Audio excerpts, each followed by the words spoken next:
নমস্কাৰ অসম লাইভ 24 বিশেষ অনুষ্ঠান মায়াবিনী ৰাতিৰ বুকুলৈ স্বাগতম জনাইছোঁ মই সুমন্ত মাধৱ বৰা। মায়াবিনী ৰাতিৰ বুকুত জুবিন গাৰ্গৰ অনবদ্য আৰু কালজয়ী সৃষ্টি এই মায়াবিনী ৰাতিৰ বুকুত এতিয়া আৰু গীত হৈ থকা নাই, ই ৰূপান্তৰিত হৈছে প্ৰাৰ্থনালৈ। আৰু জুবিন দাক আমি সুৰৰ ঈশ্বৰ ভগৱান বুলি কৈছোঁ, আৰু সেই সুৰৰ ঈশ্বৰ ভগৱানক আমি যিটো প্ৰাৰ্থনাৰে আচলতে আৰাধনা কৰিছোঁ সেই গীতটোৰ নামেৰেই আমাৰ অনুষ্ঠান মায়াবিনী ৰাতিৰ বুকুত। প্ৰিয় দৰ্শক, এমাহ উকলি গ'ল জুবিন গাৰ্গৰ মৃত্যুৰ। এই পৰ্যন্ত জনতাই জুবিন গাৰ্গৰ সৈতে ছিংগাপুৰত ঘটিছিল কি, জুবিন গাৰ্গৰ সৈতে প্ৰকৃতাৰ্থত হৈছিল কি, আৰু জুবিন গাৰ্গে ন্যায় পাবনে, এই তিনিটা প্ৰশ্নৰ উত্তৰ বিচাৰি চলাথ কৰিছে, ৰাজপথলৈ ওলাই আহিছে। সামাজিক মাধ্যমত #জাষ্টিছ ফৰ জুবিন গাৰ্গ ব্যৱহাৰ কৰিছে, কিন্তু তাৰ পাছতো জনতাই বিচাৰি থকা প্ৰশ্নবোৰ পোৱা নাই। জনতাৰ মনত খুব অসন্তুষ্টি আছে, জনতাই ক'ব বিচাৰিছে বহু কথা, কিন্তু তেওঁলোকে এখন মঞ্চ পোৱা নাই। গতিকে আমি অসম লাইভ 24ৰ তৰফৰ পৰা ৰাজ্যৰ প্ৰান্তে প্ৰান্তে গৈছোঁ আৰু জনতাৰ মনত কি খুদুৱনি আছে সেয়া জানিবলৈ চেষ্টা কৰিছোঁ। আজি আহি উপস্থিত হৈছোঁ জখলাবন্ধাত, নগাঁৱৰ জখলাবন্ধাৰ পৰা আমি আপোনালোকক পৰিৱেশ দেখুৱাইছোঁ। প্ৰথমে ছাৰ আপোনাৰ কাষলৈ আহিব বিচাৰিছোঁ। জুবিন গাৰ্গৰ মৃত্যুৰ এটা মাহ উকলি গ'ল, তাৰ পাছতো আমাৰ মনত খুদুৱাই থকা প্ৰশ্নবোৰৰ উত্তৰ যেন আমি পোৱা নাই, সেই ধৰণৰ এটা অনুভৱ হৈছে। কিন্তু এইগৰাকী জুবিন গাৰ্গক আমি শতিকাৰ সৰ্বশ্ৰেষ্ঠ অসমীয়া বুলি কৈছোঁ, ভগৱানৰ সৈতে তুলনা কৰিছোঁ, তাৰ পাছতো আমি ন্যায় বিচাৰি ফুৰিবলগীয়া হৈছে। কি ক'ব আপুনি? এতিয়া যিহেতু SIT গঠন কৰিছে, CID গঠন কৰিছে, আমিও ভাবিছোঁ এটা ন্যায় পাম। কিন্তু কালি যেতিয়া দেখিলোঁ নলবাৰীত চৰকাৰৰ দল BJPয়ে যেতিয়া কালি আন্দোলন কৰিছে, ৰাজপথত নামিছে, তেতিয়া আমি কোন? আমি কাৰ ওচৰত বিচাৰিম? তেখেতসকলে কাৰ ওচৰত বিচাৰিছে ন্যায়টো? তেখেতসকলৰ অসমতো চৰকাৰ আছে, চেণ্ট্ৰেলতো আছে, কিন্তু তাৰপিছতো তেখেতসকলে ৰাজপথত নামি আহিছে। গতিকে আমি এতিয়া ভাবিবলৈ বাধ্য হৈছোঁ যে আমিও ৰাজপথত নামি আহিব লাগিব আৰু একত্ৰিত হৈ আমি চিঞৰিব লাগিব জুবিন গাৰ্গৰ ন্যায় লাগিব, আৰু আমাক জুবিন গাৰ্গৰ ন্যায় লাগিবই, আমি জুবিন গাৰ্গৰ ন্যায় আমি ল'মেই। ঠিক আছে, আমি আকৌ আপোনাৰ কাষলৈ আহিম। আৰু এয়াই হৈছে পৰিৱেশ, জুবিন গাৰ্গৰ ন্যায় লাগিব আৰু জুবিন গাৰ্গৰ ন্যায় আমি আজুৰি আনিম, সেই কথা এই জখলাবন্ধাৰ পৰা আচলতে কলিয়াবৰবাসীয়ে ক'ব বিচাৰিছে। বাইদেউ, মই অকণমান আপোনাৰ কাষলৈ আহিব বিচাৰিছোঁ। জুবিন দাই নিজৰ জাতি নাই বুলি কৈছিল, ধৰ্ম নাই বুলি কৈছিল, আৰু জুবিন দাৰ মৃত্যুৱে সেই কথা স্পষ্ট কৰি দিছে যে জাতি ধৰ্ম বৰ্ণহীন এখন সমাজৰ কল্পনা কৰিছিল, আৰু জুবিন দাৰ মৃত্যুৰ পাছত সেই সমাজখন আমি দেখিছোঁ। সোণাপুৰৰ সমাধিস্থলী বৰ্তমান পৰ্যবেক্ষিত হৈছে উপাসনাস্থলীলৈ। কোনোবা হিন্দুসকল গৈ তাত প্ৰাৰ্থনা কৰিছে, মুছলমানসকলে দোৱা কৰিছে, খ্ৰীষ্টানসকলে প্ৰে কৰিছে, আৰু সেইদৰেই এই যিখন সমাজ তেওঁ কল্পনা কৰিছিল সেই সমাজখন যেন আমি দেখিবলৈ পাইছোঁ। কি ক'ব আপুনি? জুবিন দাবিহীন এটা মাহ, জুবিন দা বিহীন এটা মাহ অতি আৱেগিক। আমি বিশেষকৈ জখলাবন্ধাবাসী হিচাপে আমি যথেষ্ট আৱেগ প্ৰকাশ কৰিছোঁ, কিয়নো যে জুবিন গাৰ্গে আমাৰ জখলাবন্ধাতে বিভিন্ন ধৰণৰ কেছেটৰ দোকানত বিভিন্ন কেছেট আনি ইয়াতে সংৰক্ষণ কৰি ৰাখিছিলে, আৰু তেওঁৰ সহযোগী কেইবাজনো ইয়াত শুনিবলৈ পাইছিলে আমাৰ জুবিনৰ গান। এই গানৰ কাৰণে আমি বেছি বিশেষকৈ আৱেগিক হৈছোঁ, আৰু আমি ন্যায়টো একেবাৰে নিশ্চয় আমাক লাগিব। আমি ন্যায় নোহোৱাকৈ আমি এৰি দিব নোৱাৰোঁ। আৰু আমাৰ যি সমাধি ক্ষেত্ৰ তাতো ধৰিছোঁ বিভিন্ন দল বা সংগঠন বিভিন্ন ধৰণে কৰিছে, কিন্তু একে ন্যায়টো ন্যায়ভাৱেই কৰিব লাগিব, অন্যায়ভাৱে নহয়। আমি সেইটোৱে বিচাৰোঁ, ন্যায় বিচাৰোঁ। আৰু আচলতে ন্যায় সকলোকে প্ৰয়োজন। বাইদেউ, আপোনাৰ কাষলৈ আহিব বিচাৰিছোঁ। আমি জুবিন গাৰ্গৰ ন্যায় মানে এনেকুৱা এটা অৰ্থ বুজোৱা নাই যে সিদ্ধাৰ্থ শৰ্মা নামৰ এটা অনা অসমীয়া দালালক আমি শাস্তি দিম, শ্যাম কানু মহন্ত নামৰ সংস্কৃতিৰ বেপাৰী এটা আমি শাস্তি দিম। জুবিন দাৰ ন্যায় এনেকুৱাও হ'ব পাৰে যে জুবিন গাৰ্গ নামৰ সত্তাটো প্ৰজন্মৰ পৰা প্ৰজন্মলৈকে লৈ যোৱাৰ ক্ষেত্ৰত আমি কি কি কাম কৰিম, চৰকাৰখনক আপোনাৰ নিশ্চয় পৰামৰ্শ থাকিব, আমি কেনেদৰে আগবাঢ়িম, জুবিন দাক জীয়াই ৰাখিম কেনেকৈ, সেই ধৰণৰ কথাবোৰো এটা ন্যায় হ'ব। আপুনি কি বুলি ভাবে? প্ৰথমতেতো সাম্প্ৰদায়িকতাটো এৰিব লাগিব, যিহেতু জুবিন গাৰ্গে কৈছিলে যে মোৰ কোনো জাতি নাই, মোৰ কোনো ধৰ্ম নাই, মোৰ কোনো ভগৱান নাই, আৰু সেই কথাষাৰকে আমি আগত লৈ আচলতে আমি অসমীয়াসকল আগবাঢ়ি যাব লাগে, যাতে আমাৰ এনেকুৱা এখন অসম হ'ব লাগে য'ত জাতি ভেদ নামৰ কোনো ধৰণৰ বিভেদ নাথাকে। মুখ্যমন্ত্ৰী মহোদয়ে সেইদিনাখন কৈছিলে যে মানে যদি দেৱালী পাতিব পাৰে, য'ত নাপাতে তেতিয়াহ'লে ঈদো পাতিব নোৱাৰিব, বৰদিনো পাতিব নোৱাৰে। তেওঁ আল্টিমেটলি তেওঁ কি বুজাব বিচাৰিছে? তেওঁ বিভেদ আনি দিছে। সেই কথাষাৰতে বিভেদ আছে। সেই কথাষাৰত বিভেদ কি কাৰণে আনিবলগীয়া হ'ল? সেইটো জাতিভেদ প্ৰথা আমাৰ মাজত নহ'ব, প্ৰথম কথা সেইটো। আৰু আমি আমাৰ অসম বুলি কোৱাৰ লগে লগে যিখন জুবিন গাৰ্গে কল্পনা কৰা অসমখনেই হৈছে জাতিভেদবিহীন অসম। আৰু তাৰোপৰি জুবিন গাৰ্গৰ যিখিনি সৃষ্টিৰাজি, যিখিনি জুবিন গাৰ্গ অবিহনে সঁচা কথা ক'ব হ'লে অসমীয়া সংস্কৃতি বৰ্তমান ৰৈ যাব। আমি ভাবোঁ অসমীয়া সংস্কৃতি বৰ্তমান ৰৈ যাব। ৮০ দশকত যিটো আছিলে সেইটো ৰৈ যাব। ৮০ দশকত যিটো আছিলে মানুহে অসমীয়া গান শুনিবলৈ এৰি দিছিলে, হিন্দী গান শুনিছিলে, হিন্দী চিনেমা চলিছিলে। ৯০ দশকত যেতিয়া জুবিন গাৰ্গ আহি পেলাই অসমীয়া চিনেমা, অসমীয়া গান আনি দিলে, তাৰপিছত অসমীয়াৰ যিটো ধাৰা অব্যাহত হৈ আছে আজিৰ দিনলৈ, ইয়াৰ পিছত কোনে আগবঢ়াই নিব? আমাৰ হাতত কোনো নাই, আমাৰ লগত কোনো নাই। গতিকে তেনেকুৱা ধৰণে আগবঢ়াই নিব পৰা আমি কেনেকৈ আমি পাম ভাবিবতো পৰা নাই এতিয়ালৈকে। আমাৰ চকুত নাই। যদি কাৰোবাৰ চকুৰ আছে যে এনেকুৱা ধৰণৰ কোনোবা সত্তা আছে, তেতিয়াতো বহুতেই ভাল কথা। আৰু যদি নাই, জুবিন গাৰ্গ আকৌ আমাৰ মাজলৈ উভতি আহক, কাৰণ সংস্কৃতি ৰৈ যাব, সংস্কৃতি থমকি যাব। তো এইবিলাকৰ দায়িত্ব কোনে ল'ব? চৰকাৰেতো ল'ব লাগিব ন। তো চৰকাৰে যদি নিজৰ চৰকাৰখনকে নিজেই যদি বিচাৰি থাকে যে আমাক ন্যায় লাগে, তো বাকী মানুহবিলাকৰ কি কথা আছে? আমি কি মানুহ নহয় নেকি? সেইদিনাখন কৈছে এয়াহে জুবিন অনুৰাগী বিজেপিৰ কৰ্মচাৰীখিনি। সেই যে লাখ লাখ মানুহ যে জুবিনৰ হেৰিৰ পৰা, বৰঝাৰৰ পৰা, কাহিলীপাৰাৰ পৰা সৰু সজাইৰ পৰা সোণাপুৰলৈ গ'লে, সেইবিলাক কি আছিলে? সেইবিলাক অনুৰাগী নহয় মানে? এইবিলাক কি ভেকু ভাওনা চলি আছে নেকি? সেইটোকে প্ৰশ্ন কৰিব বিচাৰিছোঁ যে আৰু আমাক ন্যায় লাগে মানে লাগে। সেইটো একদম সঁচা কথা, শুদ্ধ কথা। আৰু এগৰাকী মহিলাইও আচলতে দাবী উত্থাপন কৰিছে যে ন্যায় লাগে। জুবিন গাৰ্গৰ মৃত্যুক লৈ পলিটিক্স নহ'ব, কিয়নো জুবিন গাৰ্গে কৈ থৈ গৈছিল পলিটিক্স নকৰিবা বন্ধু। প্ৰিয় দৰ্শক, আমিও বাৰম্বাৰ উল্লেখ কৰিছোঁ যে পৰিৱৰ্তনৰ কথা কৈছিল এগৰাকী জুবিন গাৰ্গে। আমি দাপৰ যুগ, ত্ৰেতা যুগ, কলি যুগ, এই যে যুগৰ কথা কওঁ, সেই যুগ আমি দেখা নাই, বা আমি যদি আচলতে অনুভৱ কৰিব পৰা নাই, কিন্তু আমি জুবিন যুগটো দেখিছোঁ। জুবিন গাৰ্গ নামৰ এই যিটো সত্তা, এই সত্তাটোৰ আমি সাক্ষী হ'বলৈ পাইছোঁ। আপোনাৰ কাষলৈ আহিছোঁ। অসম বৰ্তমান আচলতে জ্বলি আছে। সকলোৰে মনত খুব অসন্তুষ্টিসমূহ আমি নিজৰ মাজতে পৰ্যবেক্ষিত কৰি ৰাখিছোঁ। এয়া আমি উকমুকনিখিনিৰ মাজতে ৰাখিম, তথাপিও আইন শৃংখলা পৰিস্থিতি ভংগ নকৰাকৈ আমি জুবিন গাৰ্গৰ ন্যায় বিচাৰি যাম। আপোনালোকৰ স্থিতি কেনেকুৱা? নহয়, চাওক, প্ৰথমটো কথা, আজি এটা মাহ আমি অতিক্ৰম কৰিলোঁ জুবিনদাৰ অবিহনে। গতিকে অসমৰ ৰাইজ আৰু অসম জাতীয়তাবাদী যুৱ ছাত্ৰ পৰিষদে আপোনালোকে দেখিছে আজি এটা মাহ ধৰি ৰাজপথত আছে। এটাই কথা, ন্যায় লাগে।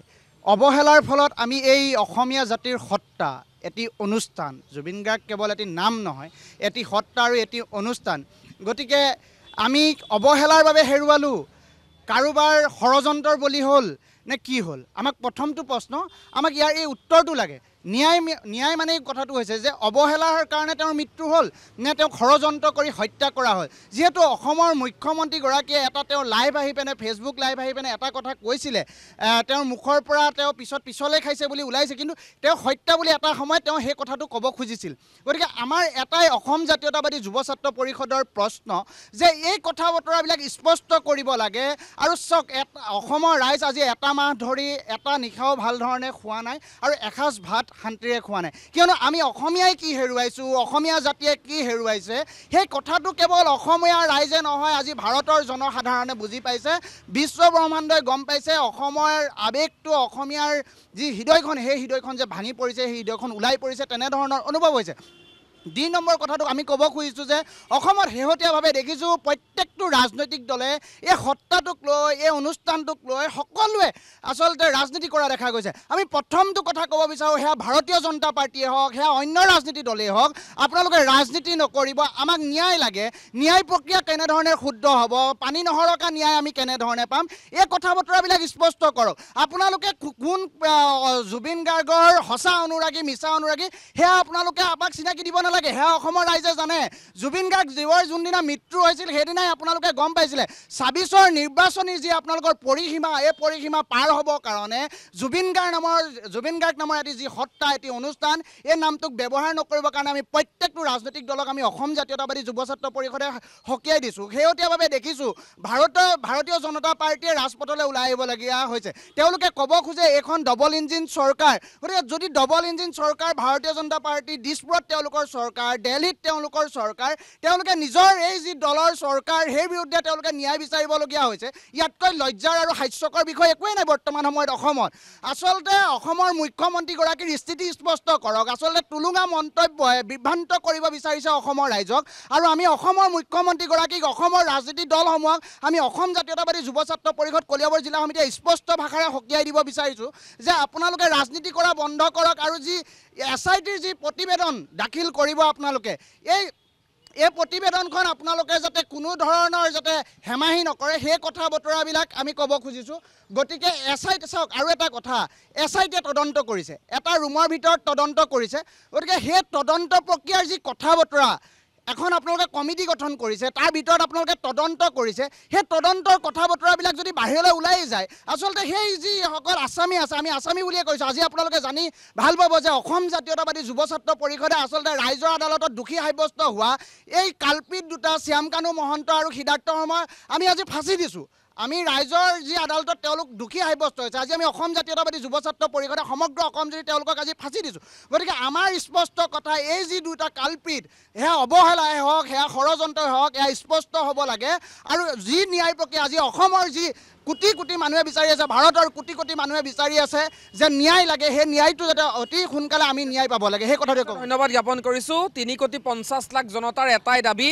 জুবিন গাৰ্গৰ ন্যায় আৰু আচলতে কণ্ঠশিল্পী সুবাসনা বাই জুবিন দাৰ মৃত্যুৰ পাছত লিখিছিল যে অসম এতিয়া দুৰাৰোগ্য ৰোগত আক্ৰান্ত এই ৰোগৰ পৰা উপশম পাবলৈ হ'লে এটা ঔষধ লাগে আৰু সেই ঔষধৰ নাম হৈছে জুবিন গাৰ্গৰ ন্যায় আমি সকলোৰে সৈতে কথা পাতিবলৈ যত্ন কৰিম ভণ্টি মই অকণমান তোমাৰ কাষলৈ আহিব বিচাৰিছোঁ তোমাৰ নামটো জানিব বিচাৰিম প্ৰথমে হয় নমস্কাৰ মোৰ নাম ৰিজা মৃধা তুমি এটি গীত শুনাব পাৰিবা জুবিন দাৰ হয় মায়াবিনী ৰাতিৰ বুকুত দেখা পালো তোমাৰ ছবি ধৰা দিলা গোপনে আহি হিয়াৰ কোণত তুমি যে মোৰ শুকান মনত নিয়ৰৰে চেঁচাটো পাৰ নামি অহা ৰ'দৰে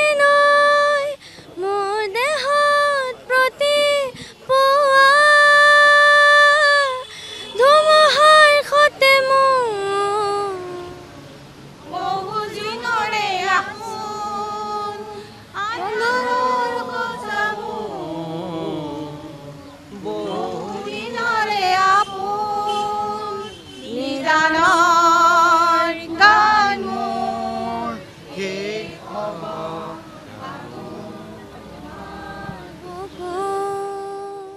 ঠিক আছে ধন্যবাদ জ্ঞাপন কৰিছোঁ আৰু জুবিন গাৰ্গৰ এই যিটো আচলতে গীত এই গীত আৰু এতিয়া গীত হৈ থকা নাই এই গীত এতিয়া প্ৰাৰ্থনালৈ ৰূপান্তৰিত হৈছে আৰু সেই প্ৰাৰ্থনাৰ নামেৰে আমি অনুষ্ঠানৰ নাম ৰাখিছোঁ মায়াবিনী ৰাতিৰ বুকুত আমি আৰু এজন বিশেষ লোকৰ কাষলৈ আহিব বিচাৰিছোঁ আপোনাৰ কাষলৈ আহিছোঁ জুবিন দাবিহীন এটা মাহ আৰু জুবিন দাৰ মৃত্যুৰ পাছত আমি কিদৰে শোকত আছোঁ শোকাহত অৱস্থাত এতিয়াও আছোঁ এই ট্ৰমাটোৰ পৰা আমি ওলাব পৰা নাই তাৰ পাছতো আমি জুবিন দাৰ ন্যায় বিচাৰিছোঁ প্ৰথম কথাটো হৈছে জুবিন দাৰ মৃত্যু হোৱা নাই জুবিন দা সদায় জীয়াই আছে অসমৰ প্ৰতিখন ঘৰত জীয়াই আছে প্ৰতিগৰাকী মাতৃৰ মাজত জীয়াই আছে জুবিন দা মৃত্যু হোৱাটো কোৱাটো অলপ অসুবিধা হয় আমাৰ কাৰণে আৰু যিটো কথা হৈছে ন্যায় আজি এমাহ 4 দিন হ'ল ন্যায় নামত সদায় প্ৰতিদিনে দেখিছোঁ যে ন্যায় এটা নতুন এটা প্ৰথমতে আছিলে hashtag justice for Zubeen Garg social মিডিয়াত এতিয়া হেছটেগ জাষ্টিছ ফৰ জুবিন গাৰ্গটো গৈ পেলাই আন্দোলনৰ ৰাস্তাত আহিছে ৰাজপথলৈ ওলাই আহিছে মানুহ সেইটো বেয়া হৈছে জুবিন গাৰ্গে কেতিয়া পলিটিক্স শব্দটো বেয়া পাইছিলে পলিটিক্স কৰিব বিচৰা নাছিলে আৰু এতিয়া যিটো দেখিছোঁ জাষ্টিছ হেছটেগ ফৰ জুবিন গাৰ্গটো পলিটিক্সৰ ফালে ঢাল খাইছে আৰু সেইটো আমি যিটো নিবিচাৰোঁ সেইটো হোৱাটো কথা এটাই আমাক সত্যটো লাগে ছিংগাপুৰত কি হৈছিলে জুবিনদাৰ লগত কি হৈছিলে জুবিনদাৰ ন্যায় লাগে অতি শীঘ্ৰেই ন্যায় লাগে আৰু এটা কথা ক'ব বিচাৰোঁ আপোনালোকৰ জৰিয়তে আপোনালোকৰ যিটো সমাধিস্থলীত হৈ আছে সমাধিস্থলীত প্ৰতিবাৰে গৈ আছোঁ আজি এমাহ দিন ধৰি পেলাই সমাধিস্থলীত এটা বস্তু দেখিছোঁ যে এটা আড্ডা বহে সুৰাৰ আড্ডা সেইটো বেয়া হৈছে সেইটো বহিব নালাগে সেইটোৱে অনুৰোধ সোনকালে ন্যায় দিয়ক আৰু যিটো সত্য সেইটো কওক মানুহজনে কথাকেইটা কওঁতেনে মানুহজন কপি আছে মানে জুবিনদাৰ এই যিটো পৰিৱেশ এই যুৱকজন মই এবাৰ আপোনালোকক দেখুৱাইছোঁ মানে মই ক'ব বিচাৰিছোঁ মই একচুৱেলি জুবিন দা নহয় মই পিতৃ মানুহ মই আৰু অলপ দিন আগতে আৰু এটা নিউজ দিছিলোঁ বাইটত মই কৈছিলোঁ যে মই পিতৃ মানুহ এইটো কথা মোৰ ইয়াত বাইট দিবলৈ মোৰ অকণমান টান হৈছে শব্দটো সেইটো আৰু মই এতিয়া কথাখিনি কৈছোঁ যদি মই ভিতৰৰ পৰা বহুত ইম'চন সেইটো কাৰণে মই কঁপিছোঁ ভয় লাগিছে মোৰ কথাখিনি ক'বলৈ জুবিন দা নাইতো মই এতিয়ালৈকে বিশ্বাস কৰিব পৰা নাই কথাটো সেইটো আৰু এয়া হৈছে পৰিৱেশ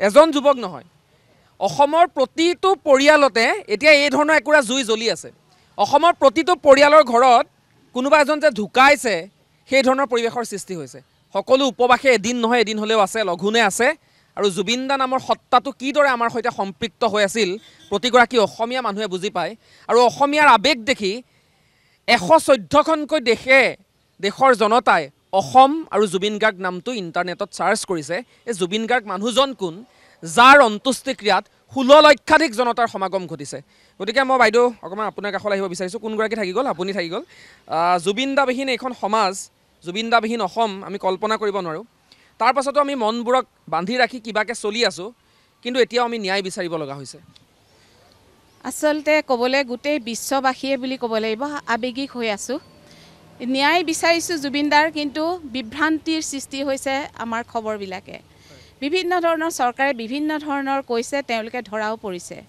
গতিকে ন্যায় বিচাৰিছোঁ আমি ৰাজপথত আহিছোঁ মহিলা পুৰুষ কণমানি ভণ্টি ভাইটিলৈকে আজি জুবিন দাৰ গীত আৰু জুবিন দাৰ গীতত প্ৰত্যেকটো গীতৰ অৰ্থ আছে মৰ্ম আছে তেওঁ সাগৰৰ তলিত শুবৰ মন গ'ল সাগৰ তলিতে শুলে কিন্তু কোনোবাই চক্ৰান্তত অৱহেলাৰ কাৰণে তেওঁৰ যে দোষী হ'ল বা সেইখিনি আমি ন্যায় পাব লাগিব সেই ন্যায় আমাক লাগিব কাৰণ এই ন্যায় প্ৰত্যেকটো পৰিয়ালত এটা সন্তানৰ অভাৱ হোৱাৰ নিচিনা লাগিছে আৰু সংস্কৃতি জগতখনত এইখিনি পূৰণ কৰিব পৰা আকৌ এজন জুবিন নাহে এতিয়া কিন্তু কালি এজন ৰাভাৰ এগৰাকীয়ে গীত গাইছে তেওঁ পৰজনমৰ তেওঁলোকে মৰিশালীত যিটো গীত গায় কাঞ্চেং নে কি তেখেতৰ সুৰত সেই গীতটো তেওঁ কান্দি কান্দি গাইছে সেই গাইছে কি তেওঁ যাতে পুনৰ জন্ম লয় কিমান আশা কৰিছে তেওঁৰ নিচিনা এজন জুবিন কিন্তু এতিয়া শুনিছিলোঁ মই জুবিন আমি কোনো হ'ব নোৱাৰোঁ মই জুবিন আমি জুবিন এনেকুৱা কোনো আঁচনি ল'ব নালাগে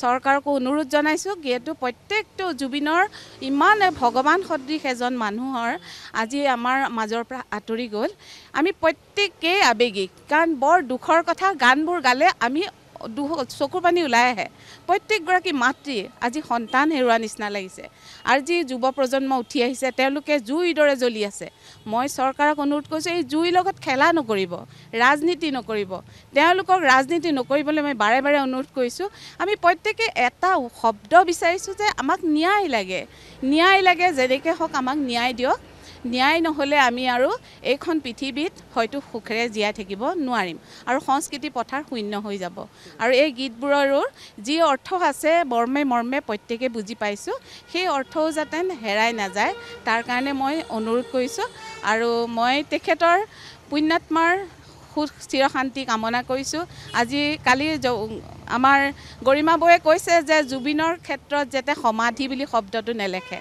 তেওঁ সদায় জীয়াই থাকক জুবিন ক্ষেত্ৰ বুলি মানে প্ৰচাৰ কৰিব কৈছে বা তেনেকৈ অনুষ্ঠানটো কৰিব কৈছে মই ইয়াকে কৈছোঁ মোৰো অলপ আৱেগিক হৈ গৈছোঁ মানে কথা ক'বলৈ বৰ বেয়া লাগে আজি সেই সৰু সৰু যুৱ প্ৰজন্ম ওলাই আহিছে চিঞৰিছে ৰাজপথত কিন্তু ন্যায় পাম নে না কিন্তু পাবই লাগিব বাৰে বাৰে কৈছোঁ চৰকাৰক ন্যায় আমাক দিবই লাগিব তেখেতে আচলতে দুটাকৈ অতি গুৰুত্বপূৰ্ণ কথা কৈছে জুবিন দাই প্ৰতিখন মঞ্চত কৈছিল আমি হৈছোঁ যুৱ প্ৰজন্ম আমি ইচ্ছা কৰিলে দেশ গঢ়িবও পাৰোঁ আৰু ইচ্ছা কৰিলে দেশ সলাবও পাৰোঁ গতিকে যুৱ প্ৰজন্মই খুব আশাৰে সৈতে ৰৈ আছে জুবিন গাৰ্গে ন্যায় পাব আৰু জুবিন গাৰ্গৰ ন্যায় মানে বৰ্তমান অসমে পুনৰবাৰ কৈছোঁ অসম এটা দুৰাৰোগ্য ৰোগত আক্ৰান্ত এই ৰোগৰ পৰা তেতিয়াহে অসমে আচলতে শান্তি পাব বা ভালদৰে তেওঁলোক ওলাই আহিব পাৰিব যেতিয়া জুবিন গাৰ্গে ন্যায় পাব আৰু সেই জুবিন গাৰ্গৰ ন্যায় বিচাৰি আমি যাত্ৰা আৰম্ভ কৰিছোঁ আপোনাৰ কাষলৈ আহিছোঁ জুবিন দাবিহীন এটা মাহ জুবিন গাৰ্গক হেৰুৱা আজি এমাহ হ'ল আৰু খুব দুখৰ কথা যে এই চৰকাৰখনে ৰাইজক যেনেকৈ প্ৰতিশ্ৰুতি দিছিলে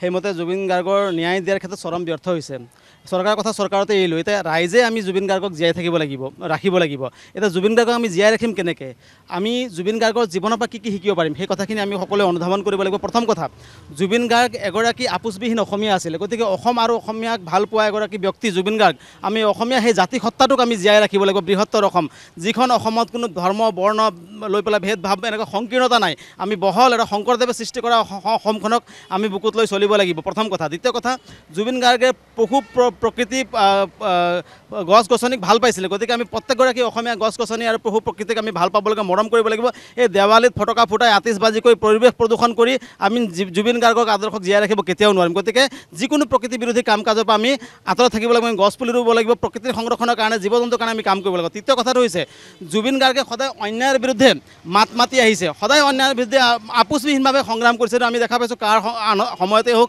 বা বিভিন্ন সময়তে হোক জুবিন গাৰ্গে অন্যায়ৰ বিৰুদ্ধে মাত মাতি আহিছে আমি সেই সত্তাটো আমি প্ৰত্যেকগৰাকী অসমীয়া নিজৰ বুকুত ৰাখিব লাগিব আৰু তেখেতে নিজকে ছ'চিয়েল এক্টিভিষ্ট বুলি কৈছে যাৰ আদৰ্শ চে গুয়েভাৰা যাৰ আদৰ্শ কলাগুৰু বিষ্ণুপ্ৰসাদ ৰাভা যিসকল ব্যক্তিত্বই গোটেই বিশ্বক দেখুৱাই গ'ল যে মানুহৰ জীৱনত আমি আহিছোঁ অকলে আৰু অকলে যাব লাগিব আমাৰ কৰ্মখিনি আমাৰ লগত থাকিব সেই আদৰ্শ আমি ল'ব লাগিব এতিয়া সেই আদৰ্শৰে মই এটা কথা ক'ব বিচাৰিছোঁ আমাৰ জখলাবন্ধাক লৈ পেলাই কিন্তু এটা অন্যায় হৈ আছে আমাৰ এই চৰকাৰখনে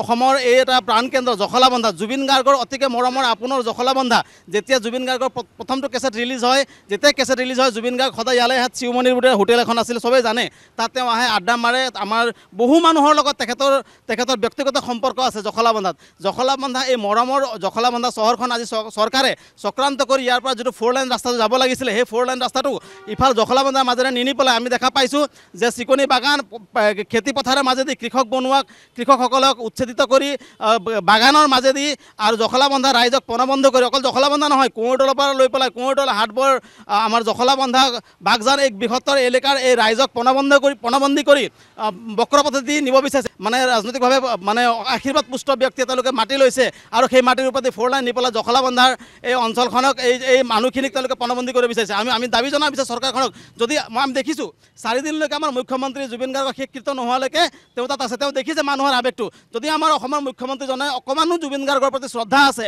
আৰু ৰাইজৰ প্ৰতি তেখেতৰ অকণমান মানুহ মৰম আছে তেনেহ'লে তেওঁ এই ৰাইজ বিৰোধী হঠকাৰী সিদ্ধান্তটো বৰ্জন কৰক আৰু 4 লাইন ৰাস্তাটো জখলাবন্ধাৰ মাজেদি নিয়াৰ ব্যৱস্থা কৰক সেইটো জুবিন গাৰ্গক ন্যায় দিয়া এটা অন্যতম কাম হ'ব বুলি ধন্যবাদ জ্ঞাপন কৰিছোঁ আমি সকলোৰে সৈতে কথা পাতিম আৰু জখলাবন্ধাৰ আচলতে সচেতন জনতা আমাৰ সৈতে আছে যিসকল জনতাই জুবিন গাৰ্গৰ ন্যায় দাবী কৰিছে প্ৰিয় দৰ্শক ইতিমধ্যে আপোনালোক জ্ঞাত যে আমি জুবিন গাৰ্গৰ ন্যায় বিচাৰি অসমৰ ইমূৰৰ পৰা সিমূৰলৈকে যাত্ৰা কৰিছোঁ সকলোতে জনতাই এটাই দাবী উত্থাপন কৰিব বিচাৰিছে জুবিন গাৰ্গক ন্যায় লাগে কিন্তু আমি আইনী প্ৰক্ৰিয়াটোৰ মাজেৰে SITয়ে বৰ্তমান চলাই থকা যি তদন্ত প্ৰক্ৰিয়া সেই তদন্ত প্ৰক্ৰিয়াৰ ওপৰত সন্দেহ কৰিব বিচৰা নাই আমি বিচাৰিছোঁ যে জুবিন গাৰ্গৰ ন্যায় মানে জুবিন গাৰ্গৰ সৈতে প্ৰকৃতাৰ্থত কি হৈছিল সেই তথ্য উদ্ঘাটন তাৰ সমান্তৰালভাৱে জুবিন গাৰ্গ নামৰ সত্তাটোক আমি কিদৰে কালৰ বুকুত জীয়াই ৰাখিম অসমীয়াৰ শেষ বিন্দু তেজ থকালৈকে জুবিন দাক কিদৰে আমি অনুভৱ কৰিম আহিব লগা প্ৰজন্মক জুবিন গাৰ্গ নামৰ সত্তাটোক কিদৰে চিনাকি কৰাই দিম এই সকলোবোৰ কথাৰ মূল্যাংকন অৱলোকন আৰু পৰামৰ্শ আগবঢ়োৱাৰ প্ৰয়োজন আহি পৰিছে সময় যিমানেই বাগৰিছে জুবিন গাৰ্গ নামৰ সত্তাটোক লৈ আমাৰ মাজত থকা যি টান সেই টান আৰু দুগুণ হোৱা পৰিলক্ষিত হৈছে সামাজিক মাধ্যমত সৰু সৰু জুবিন গাৰ্গৰ ধেমেলীয়া ক্লিপবোৰ সেই অনাথ লোকসকলক ৰোগীয়া দৰিদ্ৰ নিচলাক সহায় কৰা সেই সৰু সৰু ক্লিপবোৰ মঞ্চত কৰা তেওঁ জমনিবোৰ আৰু মঞ্চৰ পৰাই শাসক গোষ্ঠীক সকীয়াই দিয়া সেই প্ৰতিটো বাণীয়ে অসমীয়া জাতিক উদ্বুদ্ধ কৰিব আমি শ্ৰীমন্ত শংকৰদেৱক দেখা নাই শ্ৰী শ্ৰী মাধৱদেৱক দেখা নাই কিন্তু সেই মহাপুৰুষৰ আসনত থৈছোঁ আমি জুবিন গাৰ্গক আৰু জুবিন গাৰ্গে দেখুৱাই থৈ যোৱা আদৰ্শেৰে অসমীয়া জাতিয়ে বাট বুলিব অসমীয়া জাতি জীয়াই থাকিব জুবিন গাৰ্গক জীয়াই ৰাখিব আপোনাৰ কাষলৈ আহিছোঁ জুবিন গাৰ্গ নোহোৱা হোৱাৰ আজি প্ৰায় 35টা দিন উকলিল গতিকে জুবিন দাবিহীন 35টা দিন আমি যথেষ্ট কষ্টত আছোঁ আৰু আমাৰ সকলোৰে মনবোৰ এতিয়াও মৰহি আছে আমি আশা প্ৰকাশ কৰিছোঁ জুবিন গাৰ্গে ন্যায় পাব আপোনাৰ মনৰ প্ৰতিক্ৰিয়া কি হ'ব হয় ধন্যবাদ প্ৰথমে ক'ব বিচাৰিছোঁ মোৰ দৰে চাগে মানে অসমৰ প্ৰতিটো মানে জুবিন গাৰ্গ প্ৰত্যেকৰে অন্তৰত জীয়াই আছে কাৰণ সকলোৱে ৰাতি আজিলৈকে শুব পৰা নাই আজি প্ৰায় 1 মাহ উকলি গ'ল ৰাতি যদি টোপনিৰ পৰা সাৰ পাওঁ হয়তো চাগে প্ৰথমে হাতত মোবাইলটো লৈ কিজনী আমি ন্যায় প্ৰক্ৰিয়া কিবা আগবাঢ়িছে নেকি প্ৰথম কথা সেইটো আমি চবেই সেইটোৱে চাইছোঁ কিবা কোনোবা ধৰা পৰিছে নেকি কিবা আগবাঢ়িছে নেকি কিবা ন্যায় আগবাঢ়িছে নেকি আমি সেইটোৱে সদায় মানে আমাৰ মনত সেই আশাটোলৈ ৰাতিপুৱা মাটিত ভৰি দিওঁ বা সেই আশাটোলৈ ৰাতি হ'লেও মোবাইলটো চাওঁ মানে যিহেতু আজিকালি হাতত চবৰে মোবাইল থাকে সেইটো হয়তো চাগে চবৰে ক্ষেত্ৰত তেনেকুৱা হৈছে বিশেষকৈ আমাৰে টোপনি ক্ষতি কৰোঁতে মানে জুবিনবিহীন যিবোৰ নিশা পাৰ কৰিছোঁ সেইটো বৰ বেদনাহীন নিশা মানে তেনেকুৱাতকৈ বেদনাদায়ক নিশা চাগে আৰু নাহক অসমৰ ৰাইজে যাতে তেনেকুৱা ভুক্তভোগী হ'বলগীয়া নহওক চৰকাৰৰ ওচৰত এটাই আমি আবেদন কৰোঁ, যিহেতু চৰকাৰে পৰ্যায় চলাই আছে বুলি শুনিছোঁ, কিন্তু পানী নসৰকা যিটো ছিষ্টেম বুলি কৈ আছে, কিন্তু সেই ছিষ্টেমটো যদি মই মোৰ নিজৰ ওপৰতে যদি নিজে যদি মোৰ ঘৰখনৰ ওপৰতে যদি ময়ে যদি বিচাৰ কৰিবলৈ মানে বিচাৰি যাওঁ, তেতিয়াহ'লে আমি সাধাৰণ জনসাধাৰণে কাৰ ওচৰত আমি দাবী কৰিম? যদি বিজেপিৰ ওপৰত বিচাৰ কৰে, সকলোৱে তেনেকৈ ধৰণে কৈছে। কিন্তু মই এতিয়া এইটোৱে ক'ব বিচাৰিছোঁ, জুবিন গাৰ্গৰ যিখিনি মানে বৰ অসমৰ সপোন, আমাৰ দায়িত্ব আছে আমি উঠি অহা প্ৰজন্মক সেই সপোনখিনিৰে জাতি ধৰ্ম নিৰ্বিশেষে আমি কেনেকৈ আগুৱাই নিব পাৰোঁ, ইয়াত যাতে কোনো ধৰণৰ ধৰ্মান্তক নহওক, কোনো ধৰণৰ বিভেদহীন।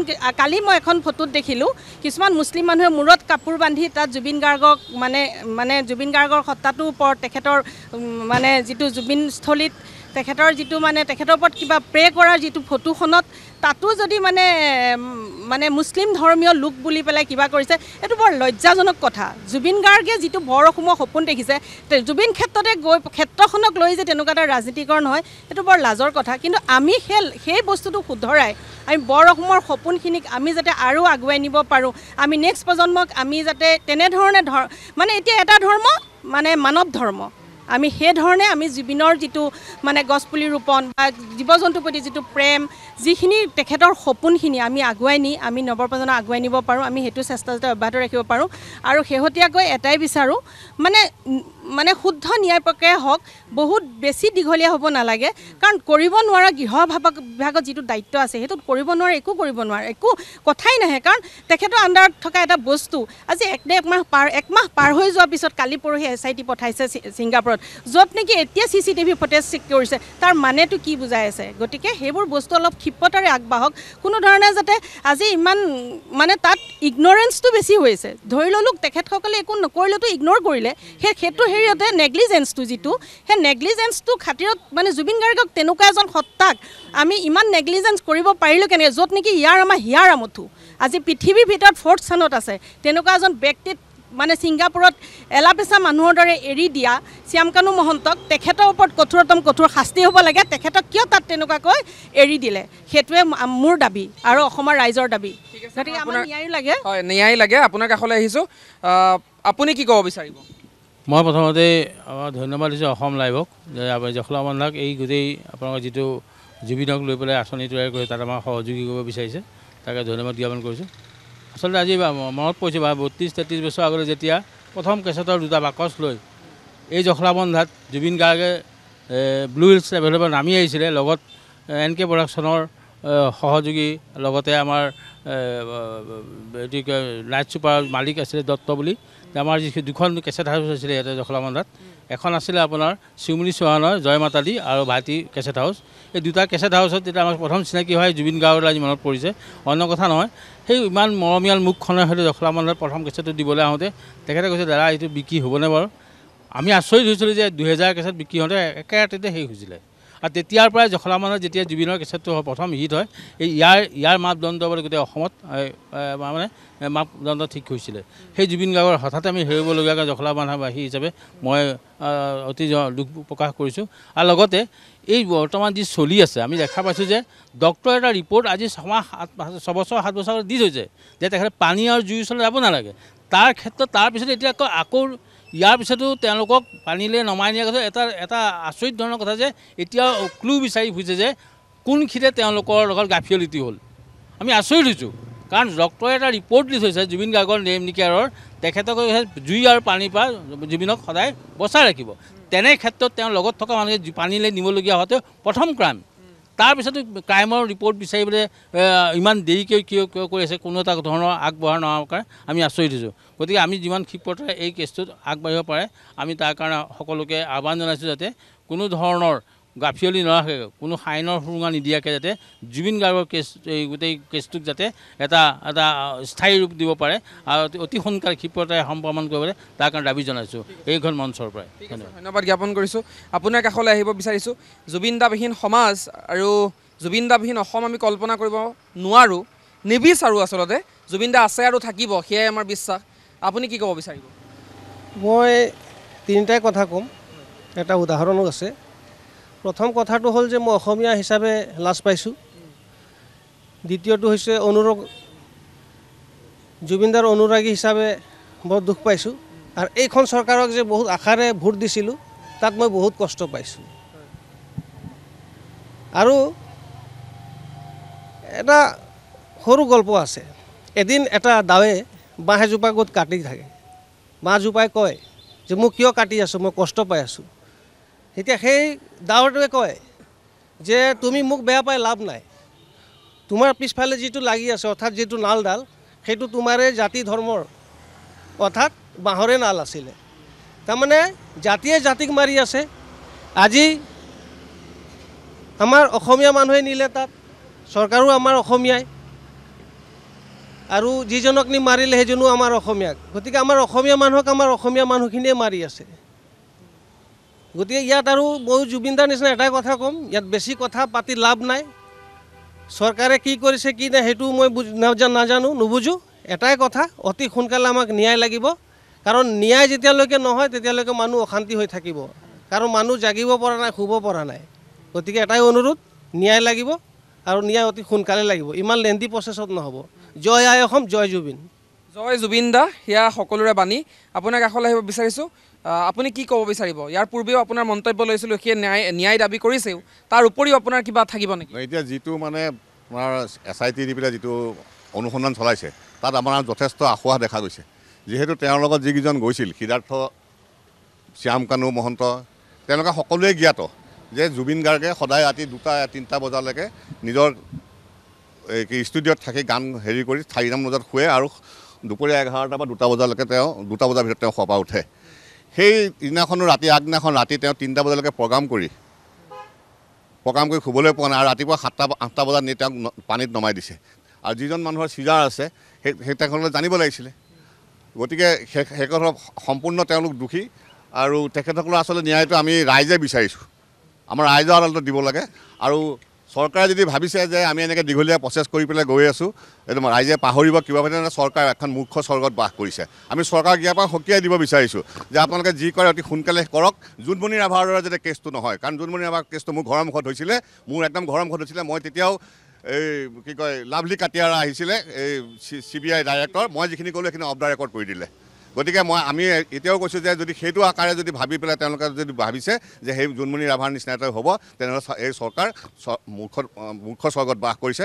আমি ইয়াৰ পৰা সকীয়াই দিছোঁ যে আমাক খালি যে কোনোবা আপোনালোকৰ যেনেকৈ আজি অসম লাইভে আহি পেলাই কৈছে আমাৰ প্ৰত্যেকটো TV চেনেলে এনেকৈ জুবিন গাৰ্গৰ হৈ পেলাই হেৰি কৰিব লাগে আৰু ৰাইজক আহ্বান জনাব লাগে আমি ৰাজপথত নামিবলৈ সম্পূৰ্ণ সাজু আছোঁ আৰু আমি আজৰি আনিম জুবিন গাৰ্গৰ ন্যায় এইখিনি মোৰ কথা আচলতে ৰাজপথলৈ আমি এতিয়াই নোলাওঁ আইন শৃংখলা পৰিস্থিতিৰ প্ৰতিও আমি দৃষ্টি ৰাখিব লাগিব মই আপোনাৰ কাষলৈ আহিব বিচাৰিছোঁ জুবিন দাবিহীন অসম আৰু তাৰপিছত আমি প্ৰায় 35টা দিন উকলি গ'ল এতিয়াও জুবিন দাৰ ন্যায়ৰ প্ৰসংগই উত্থাপন হৈ আছে চাওক যিহেতু আমি গণতন্ত্ৰ দেশত বাস কৰোঁ আৰু এটা আমাৰ চৰকাৰী ব্যৱস্থা আছে আৰু আপোনালোকে দেখিছে যে বিভিন্ন জ্ঞানী গুণী লোকৰ দ্বাৰা এখন কমিটিও গঠন কৰা হৈছে আৰু ইতিমধ্যে SRTয়ে এখন বৃহৎ কমিটি গঠন কৰিছে আৰু তদন্ত প্ৰক্ৰিয়া চলি আছে যিহেতু গভৰ্ণমেণ্টে কৈছে বা চৰকাৰে কৈছে বা ৰাইজৰ লগতো আলোচনা বিলোচনাৰ মাজতে এটা আলোচনা হৈছে যে 90 দিনৰ আগত কোনো প্ৰতিবেদন আমি ছাবমিট কৰিব নোৱাৰিম যিহেতু এটা আইনী প্ৰক্ৰিয়া আছে তথাপিও আমাৰ দুখো লাগে যে যিহেতু যিটো ন্যায় ব্যৱস্থাটো অতি সোনকাল হৈ গ'লে আমাৰ ভাল লাগিলেহেঁতেন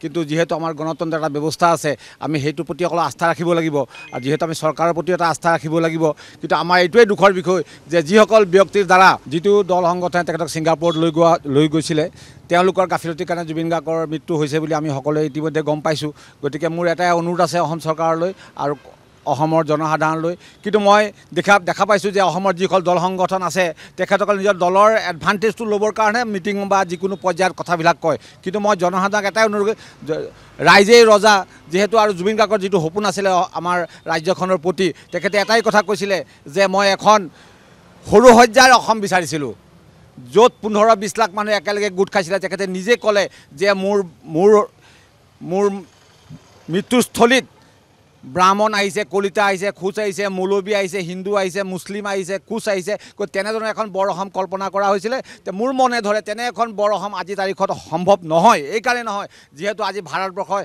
বিভিন্ন সংঘাত তথা জাতিগত সংঘাতৰ ৰাজনীতি চলি আছে গতিকে তেনেধৰণৰ এটা মনত ভাৱ আহে মনতে যে এনেকুৱা কাৰণে জুবিন আমাৰ মাজৰ পৰা আঁতৰি গ'ল নেকি গতিকে মই বিশেষকৈ অসম চৰকাৰক এটা বিনম্ৰ অনুৰোধ যে আমাক জুবিন জাষ্টিছটো অতি সোনকালে লাগে যাতে অসমৰ ৰাইজ শান্তিৰে জীৱন যাপন কৰিব পাৰে ধন্যবাদ মই অকণমান আপোনাৰ কাষলৈ আহিব বিচাৰিছোঁ।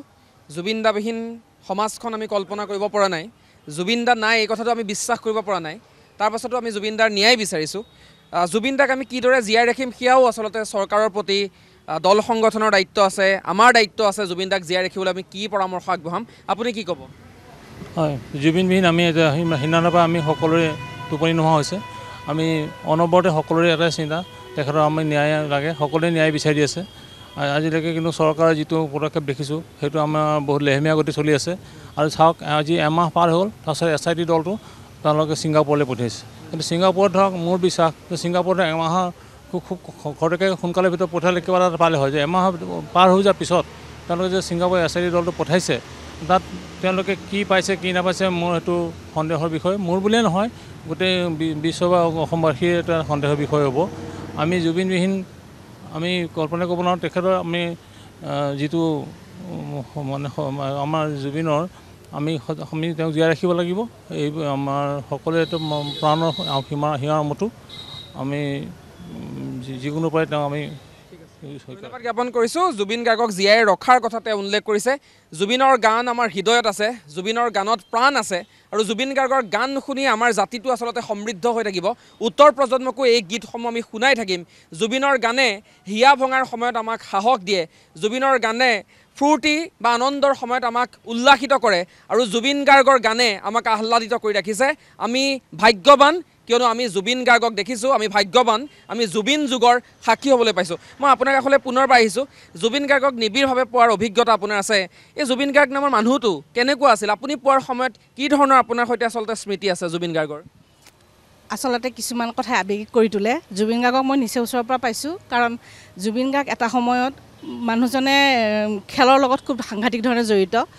নিজে বেডমিণ্টন খেলি খুব ভাল পাইছিল। আৰু মোৰ মাৰ ঘৰ গুৱাহাটীত, যদিও মই জখলাবন্ধাত বিয়া হৈ জখলাবন্ধাত আছোঁ। মোৰ মাৰ ঘৰত তেখেতে খেলিবলৈ আহে 2002 চনৰ পৰা।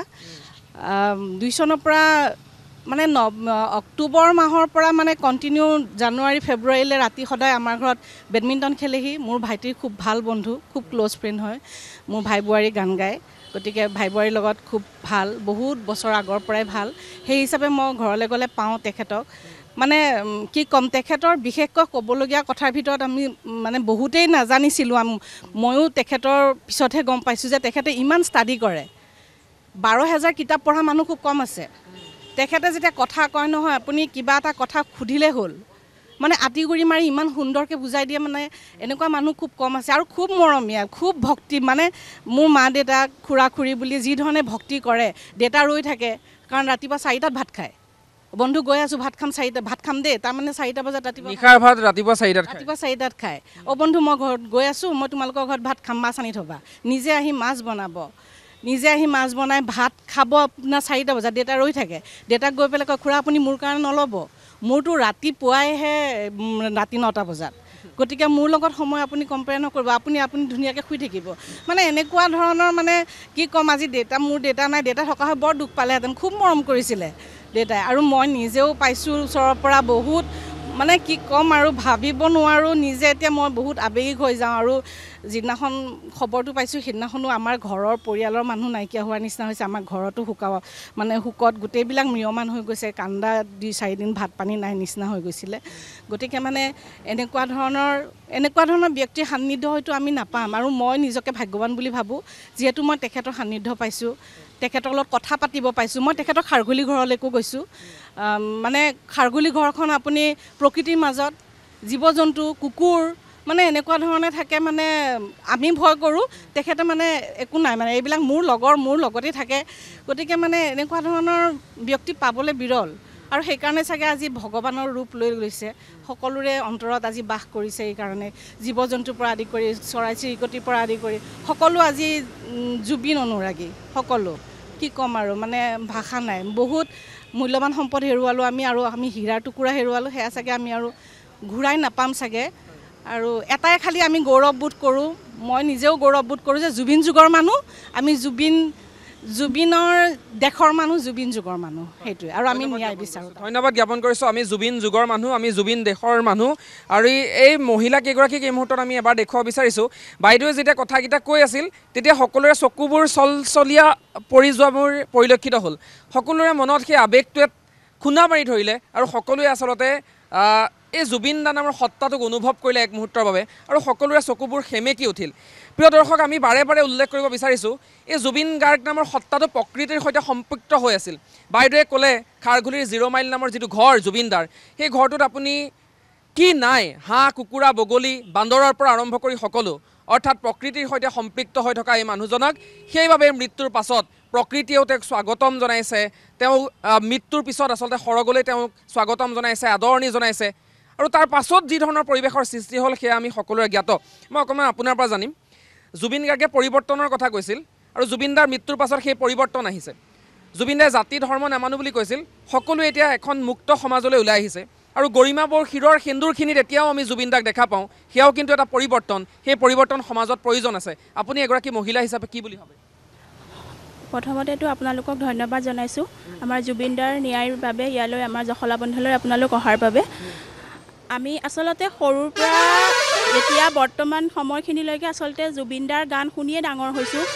এতিয়া সদায় সুখতো জুবিন দাৰ গান, দুখতো জুবিন দাৰ গান, প্ৰতি মুহূৰ্তত আচলতে এতিয়া আমি অনুভৱ কৰিছোঁ জুবিন দাৰ অভাৱটো সঁচাকৈ কেতিয়াও কোনেও পূৰাব নোৱাৰে।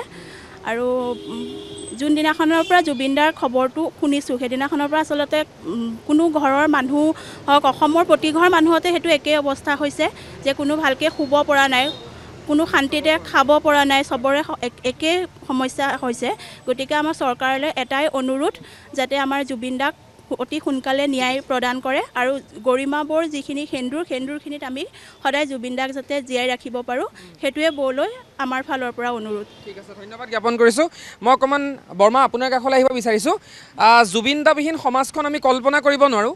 জুবিন দাৰ মৃত্যুৰ পাছত আপুনি যিদৰে কান্দিছিল, ময়ো কান্দিছিলোঁ। মই বাতৰি পৰিৱেশন কৰিবলৈ ৰৈ গৈছিলোঁ। এতিয়াও জুবিন বুলি কোৱাৰ লগে লগে আপোনাৰ চকুহাল সেমেকি উঠিল, চকুপানী নিগৰি আহিল। বিশ্বাস কৰিব পাৰিছিল নে জুবিন গাৰ্গ নামৰ মানুহজন যে আমাৰ মাজত নাই? কেতিয়াও বিশ্বাস কৰিবলৈ মন নাযায়, নোৱাৰি কৰিব, কাৰণ যেন আমাৰ মাজত সদায় আছে যেন তেনেকুৱা লাগি থাকে।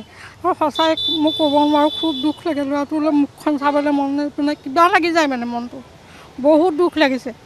আজি যদি জুবিন থাকিলে তেনেহ'লে আজি কেনেকুৱা এটা অৱস্থা হ'ল, আজি কি পৰিস্থিতি দেশৰ, আজি কিয় ন্যায় দিব পৰা নাই আজি ইমান দিনে। আজি এমাহ পাৰ হৈ গ'ল, কিন্তু তেওঁক শাস্তি দিব পৰা নাই কিয়, দোষীকেইটাক কিয় এনেকৈ ৰাখিছে। গতিকে আমাক জুবিনৰ ন্যায় লাগে। গতিকে জুবিন আমাৰেই সন্তান, মোক ক'ব নোৱাৰোঁ। এয়াই হৈছে জুবিন দাবিহীন সমাজ, এয়াই হৈছে জুবিন দাবিহীন অসম। জুবিন দা সকলোৰে আছিল, VIPৰ আছিল, VVIPৰ আছিল, দুখীয়া নিচলা দৰিদ্ৰ সকলোৰো আছিল। আৰু সেইবাবে জুবিন দাৰ মৃত্যুত 16 লক্ষাধিক লোক অন্ত্যেষ্টিক্ৰিয়াৰ যি আচলতে সমদল তাত সমবেত হৈছিল। প্ৰিয় দৰ্শক, আমি জখলাবন্ধাত আছোঁ। ইতিমধ্যে জখলাবন্ধাবাসীয়ে জুবিন গাৰ্গৰ ন্যায় বিচাৰি আমাৰ সন্মুখত কেতবোৰ মন্তব্য ৰাখিছে। জুবিন গাৰ্গক নিবিড়ভাৱে পোৱা লোকেও আমাৰ আগত অভিজ্ঞতা বৰ্ণনা কৰিছে। জখলাবন্ধা হৈছে উজনি, নামনি আৰু মধ্য অসমৰ মধ্যস্থতাকাৰী স্থান। এই স্থানত জুবিন গাৰ্গৰ প্ৰতিখন কেছেট ৰিলিজ হোৱাৰ পিছত তেওঁ আহিছিল আৰু সেই অভিজ্ঞতাও বৰ্ণনা কৰিছে বহুজনে আমাৰ সন্মুখত। এটি কণমানি আছে, তোমাৰ নামটো কি? অনুষ্কা মহন্ত, হয়নে? কি গাবা তুমি এতিয়া? গাই দিয়াচোন মায়াবিনীটো শুনো আমি। মায়াবিনী ৰাতি বুকুত দেখা পালো, তোমাৰ ছবিত ধলা দিলা কোপনিয়াই ইয়াৰ কোণত, তুমি যে মোৰ শুকান মনৰ ইয়নৰে চেঁচা টোপাল নামি অহা নুতুলে ন মোৰ দেহত প্ৰতি পুৱা, তোমাৰ হতে পহদিৰনে নাপো নিজানো, গান মোৰ এক হ'ব ভাবো তোমাৰ বুকুত। বৰ ধুনীয়া দেই। প্ৰিয় দৰ্শক, আমি কেইটামান মুহূৰ্তৰ পূৰ্বে কৈছিলোঁ যে জুবিন গাৰ্গক আমি জীয়াই ৰাখিবলৈ কি কৰিম আমি পৰামৰ্শ বিচাৰিছিলোঁ। আমি আচলতে শংকা ব্যক্ত কৰিছিলোঁ যে জুবিন গাৰ্গক আমি কেনেদৰে জীয়াই ৰাখিম। এই কণমানিটোৱে মায়াবিনী ইমান ধুনীয়াকৈ গীতটো গোৱাৰ পাছত যিদৰে জুবিন গাৰ্গক অনুকৰণ কৰিছে তাৰপিছত আৰু আমি চিন্তা কৰাৰ কোনো কাৰণ নাই জুবিন গাৰ্গক আমি কেনেদৰে জীয়াই ৰাখিম আমি জীয়াই ৰাখিম উত্তৰ প্ৰজন্মই জীয়াই ৰাখিব ইহঁতৰ পৰৱৰ্তী প্ৰজন্মই জীয়াই ৰাখিব অসমীয়া জাতি থকালৈকে জুবিন গাৰ্গ জীয়াই থাকিব আপোনাৰ কাষলৈ আহিছোঁ জুবিন গাৰ্গ বিহীন এটা মাহ নিশ্চিতভাৱে আজি যোনটো স্থলীৰ পৰা অসম লাইভৰ এই প্ৰচাৰ হৈছে জুবিনদাৰ নিয়াৰৰ বাবে এই যাত্ৰাত আমি সহযাত্ৰী হিচাপে অসম লাইভৰ লগত আছোঁ এই জখলাবন্ধাতেই জুবিনদাৰ গীত 24 ঘণ্টাই বাজিছিল যিখন ক্ৰেছেট ইয়াৰ পৰা জুবিনদাই মুকলি হৈছিল ইয়াৰ আপুনি আশে পাশে থকা সকলো বিপণীত এই গানসমূহ গুঞ্জৰিত হৈছিল সকলোৱে শুনিছিল আৰু জখলাবন্ধা 24 ঘণ্টাই খোলা আছিলে আৰু তেতিয়া সঘনাই জুবিনদাৰ গানসমূহ বাজিছিল আৰু জুবিনদা ইয়াত প্ৰায়ে ৰৈছিল আমি তেওঁৰ ওচৰৰ বহু সান্নিধ্য আমি বহুবাৰ ইয়াত পাইছোঁ পিছলৈ তেওঁ দুখো কৰিছিলে আধুনিকতাৰ যুগত সেই দিশসমূহ কিছু নাইকিয়া হৈছিল ইউটিউবৰ যুগত কিন্তু এটা কথা ক'ব বিচাৰোঁ জুবিনদাৰ যি যাত্ৰা এই গোটেই জাতিটোৰ এটা সম্পদ এই জুবিনদাৰ আমি তেখেতক ন্যায় বিচাৰিছোঁ আমি ছাত্ৰ সন্থাই আজি ন্যায় সমদলৰ পৰা বাহিৰে আহি আজিৰ এই কাৰ্যসূচীত আহি উপস্থিত হৈছোঁ আমি এটা কথা স্পষ্টকৈ ক'ব বিচাৰোঁ এই SITৰ যি প্ৰতিবেদন এই প্ৰতিবেদন ক্ষিপ্ৰ হ'ব লাগিব আৰু এই প্ৰতিবেদন পানী নসৰকা হ'ব লাগিব কালপিত কিজনে কঠোৰৰ পৰা দৃষ্টান্তমূলক কঠোৰ শাস্তি পাব লাগিব এইটো আমাৰ দাবী আৰু অসমে আন্দোলন নকৰাকৈ একো নাপাবই নেকি এইটো আমাৰ প্ৰশ্ন চৰকাৰলৈ প্ৰশ্ন আপোনালোকে ডাবল ইঞ্জিনৰ কথা কয় ডাবল ইঞ্জিন থকা চৰকাৰৰ পৃষ্ঠপোষকতাত আকৌ ন্যায় বিচাৰি আন্দোলন হয় এইটো নাভূত নাচুত কথা এই কথা আমি তেওঁলোকে যিমানেই জুবিনদাৰ এই ন্যায় যাত্ৰাটো যিমানেই তেওঁলোকে ডাইভাৰ্ট কৰিবলৈ নিবিচাৰক কিয় দুগুণ উদ্যম দুগুণ উৎসাহেৰে তেওঁৰ ন্যায়ৰ বাবে সকলো ওলাই আহিব গতিকে এই আপোনালোকৰ মিডিয়াৰ যোগেদি এটা কথা স্পষ্টকৈ ক'ব বিচাৰোঁ জুবিনদাৰ ন্যায় হ'ব লাগিব ন্যায় ক্ষিপ্ৰ পানী নসৰকা হ'ব লাগিব দোষী আৰু এই কালপ্ৰিতে কঠোৰৰ পৰা কঠোৰ দৃষ্টান্তমূলক শাস্তি পাব লাগিব ইয়াত কোনো ধৰণৰ কিন্তু পৰন্তু নাথাকিব যিসকল বয়োজ্যেষ্ঠ বৃদ্ধৰ পৰা কণমানি সন্তানলৈকে জুবিনদাৰ মন মগজু হৃদয়ত চিন্তাত আমাৰ এটাই কথা জুবিনদাই ন্যায় পাব লাগিব আৰু এই ন্যায় নোপোৱালৈকে এই সংগ্ৰাম এই অবিৰত সংগ্ৰাম সদায় চলি থাকিব আৰু ইয়াৰ পৰা আমি স্পষ্টকৈ আপোনালোকৰ যোগেদি এটাই কথা ক'ব বিচাৰোঁ জুবিনদাৰ ন্যায় নোহোৱা পৰ্যন্ত আমি কেতিয়াও ক্ষান্ত নহওঁ ধন্যবাদ জ্ঞাপন কৰিছোঁ সদৌ অসম ছাত্ৰ সন্থাৰ স্থিতি ইতিমধ্যে ব্যক্ত কৰিছে মই অকণমান আপোনাৰ কাষলৈ আহিব বিচাৰিছোঁ জুবিনদাবিহীন সময়খিনি যথেষ্ট কষ্টকৰ আমি বিশ্বাস কৰিব পৰা নাছিলোঁ তাৰপাছতো কোনোমতে আমি ৰৈ আছোঁ যে মানুহজনে ন্যায় পাব আপুনি কি ভাবিছে আচলতে জাষ্টিছ ফৰ জুবিন গাৰ্গ বুলি ক'বলৈ আমি ৰাজপথত ওলাবলৈ আমাৰ অসমীয়া সমাজৰ এটা লজ্জাজনক কথা জুবিনদাক নাই যে সেইটো বস্তু আমি অনুভৱ আচলতে কৰিবই নোৱাৰোঁ এপাকত ভাবিলে যেতিয়া জুবিনদা নাই বুলি যেতিয়া ভাবোঁ আমাৰ হৃদয়খন অন্তৰখন আচলতে বিষায় বহুত বিষায় আৰু শংকৰদেৱ মাধৱদেৱৰ পিছত যদি আমি কাৰোবাক যদি ভাবোঁ জুবিনদাৰ কথা আমি ভাবিব পাৰোঁ আৰু সেইটো বস্তু আমি কেনেকৈ মানে ন্যায় আমি পাম আৰু যোনখন চৰকাৰে SIT গঠন কৰিছে সেই SITখনৰ ওপৰতো আমাৰ এতিয়া আস্থা নাইকিয়া হৈ পৰিছে কাৰণ কিয় তেওঁলোকেই যেতিয়া ৰাজপথত নামিবলগীয়া হৈছে আমিও জুবিন প্ৰতি যেতিয়া তেওঁলোকে শ্লোগান দিবলৈ ধৰিছে তেতিয়া আমি কাৰ ওপৰত আশা কৰিম সেইটো আমি হৈছোঁ সাধাৰণ জনতা আমিতো তেওঁলোকৰ ওপৰতে সেইখিনি ভৰসা কৰিব লাগিব গতিকে আমি আমাৰ এটাই অনুৰোধ যে আপোনালোকে অতি সোনকালে আমাৰ জুবিনদাক ন্যায় দিয়ক সেইটোৱে বিচাৰোঁ ঠিক আছে ধন্যবাদ জ্ঞাপন কৰিছোঁ একদম অন্তিমটো আমি আচলতে ভাষ্য ল'বলৈ চেষ্টা কৰিম আপোনাৰ কাষলৈ আহিছোঁ কি ক'ব বিচাৰিব 2001 চনত সম্ভৱ জুবিনদাৰ এখন চিনেমা ওলাইছিলে মুদ্দা সেই চিনেমাখনত এখন গীত গাইছিলে সেইটো গীতেৰে মই অকণমান কৰিছোঁ জুবিনদাৰ গীতটো গোৱা ইম্পচিবল কথা সেই গীতটোত মই অকণ গাব বিচাৰিছোঁ আৰু সেই গীতটোৰ জৰিয়তে মই দুটা কথা বুজাব বিচাৰিছোঁ সপনে সাৰে यार टूट गए तू हुई हर जाई दिल हुआ है टुकड़े टुकड़े ऐसी ठोकर खाई জুবিনদা আমাক এৰি থৈ গ'ল আমি দুখ পাইছোঁ মনটোক আমাৰ ভাঙি গ'ল আৰু যদি আজি ন্যায় নাপায় তেতিয়াহ'লে আমাৰ মনটো ভাঙি গ'ল মই এই কথাটোৱে ক'ব বিচাৰিছোঁ আই লাভ ইউ জুবিনদা ঠিক আছে জুবিনদাৰ জয় হওক বুলি আমি ক'ব নালাগে জুবিনদা জয় আছিল জুবিনদা জয় হৈ থাকিব জুবিনদাৰ জয় আমি জীয়াই ৰাখিম জুবিন গাৰ্গ অমৰ জুবিন গাৰ্গ অসমীয়াৰ শেষ বিন্দু তেজ থকালৈকে উশাহ নিশাহ চলি থকালৈকে চন্দ্ৰ সূৰ্য থকালৈকে অসম আৰু অসমীয়াৰ হৈ থাকিব জুবিন গাৰ্গ কোনো হ'ব নোৱাৰে জুবিন গাৰ্গ অদ্বিতীয় একক অনন্য অৱতাৰী পুৰুষ। জুবিন গাৰ্গৰ ন্যায় বিচাৰি আমি যাত্ৰা আৰম্ভ কৰিছোঁ শদিয়াৰ পৰা ধুবুৰীলৈকে। সকলোৰে একেই কথা, জুবিন গাৰ্গৰ ন্যায় লাগে। জখলাবন্ধাৰ পৰা মায়াবিনী ৰাতিৰ বুকুত সামৰিছোঁ। মই সুমন্ত মাধৱ বৰাই বিদায় লৈছোঁ। ধন্যবাদ, শুভৰাত্ৰি।